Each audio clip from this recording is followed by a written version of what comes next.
Hi guys! Kumusta po tayo? And magandang buhay po sa atin. Happy Sunday! Happy Sunday po sa lahat. Magandang buhay po. And for today's video, magluluto tayo ng ginisang sitaw sa lahat po. Ito po ay isa sa mga pinaka madaling lutuin kung kayo ay wala ng time at wala ng time para sa sarili nyo. Kumbaga napunta na sa mga maling tao. Char! Ito ang para sa inyo guys. Yan to. So magigisa tayo. Unahin muna natin itong sibuyas. Ayan. Hindi na po ako gumagamit ng bawang guys ha. Bakit? Kasi it's my choice. Lahat naman tayo may choice, di ba? So choice ko to. Ayan. Antay lang din maluto yung sibuyas guys. Pagkatapos, isusunod na natin tong kamatis. Ayan. Para magbigay ng kulay, no, sa ating lutuin. Bakit kaya ang sibuyas, no, hindi nawawala sa bawat luto natin? Either gagamit tayo ng sibuyas or ng bawang. Kasi nga, kaakibat na yan ng ating pamumuhay. Char. Anong connect? Ewan ko, bakit kasi gumagamit tayo ng sibuyas? Hindi ko rin po alam. Ayan. So, ilagay na rin natin po itong kamatis. Huwag na natin patumpik-tumpik pa. Ayan. Wow. That looks amazing.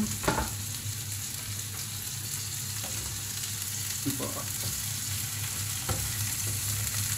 Ayan. Antayin lang natin maluto. Pagkatapos guys, isusunod na natin yung sahog natin, chicken.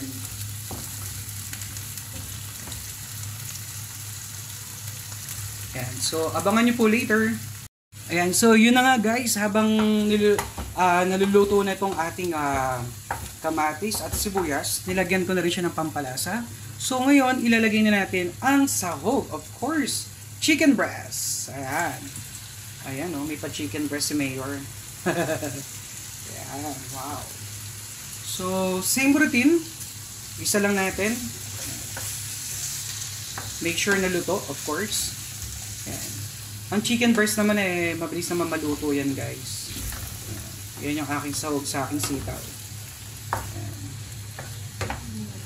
Antayin lang natin. Antayin lang natin siyang maluto. Huwag kayong bibitaw ha. Magbabalik ang Batibot! So yun na nga guys, nagbabalik na ako. Ilalagay na natin. Ayan na yung luto na yung manok. So, ilalagay na natin yung sitaw. Ayan na po yung sitaw. Ayan. Oh, wow. Ayan sarap. Ilalagay na po natin. Ayan. Tapos, lalagyan na natin ng pampalasa ulit. Ayan. Depende na sa inyo guys kung anong gustong lasa. Yung iba naglalagay ng patis. Ayan. Or asin. Ako, gagamitin ko ay magic sarap. Kasi yun talaga isa sa mga sekreto ko kung bakit napakasarap at malinamnam. Kasi nga, it's magic. Magbibigay talaga siya ng sarap na hinahanap natin sa lahat. Char! May masabi lang. Ayan. Lagyan nyo na lang paminta. Ganyan. Lahat ng pampalasa na gusto nyo lagyan.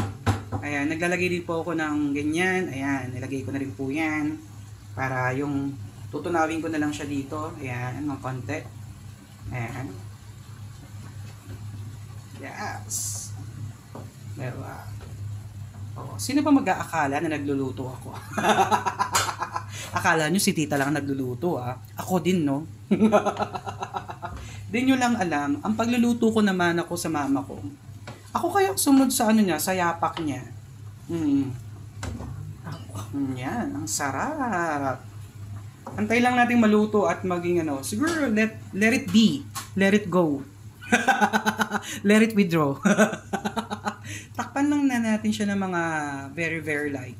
Siguro mga 5 or 6 minutes, mga 7 minutes. Kayo nang bahala magtansya guys. Ayan. Okay guys, abangan nyo po yung magiging final battle niya. Hi guys, nagbabalik na naman ako. Ito na po ang ating ginisang sitaw. Ayan na po, luto na, no? So hindi na natin siya pwedeng i-overcook ng hindi kasi maganda kapag na-overcook ang sitaw. Ayan, wow. Ito ang aming ulam for today's video guys. Ang sarap. Ayan oh, manyaman, yamanaken. Ayan, parang mapapa-under-rice tayo pagka ganito ang ating ulam. Ayan. Kain tayo guys! Ito lamang po for today's video. Maraming salamat kung nagustuhan nyo to. Please follow po more R20AJ. Ciao guys! God bless!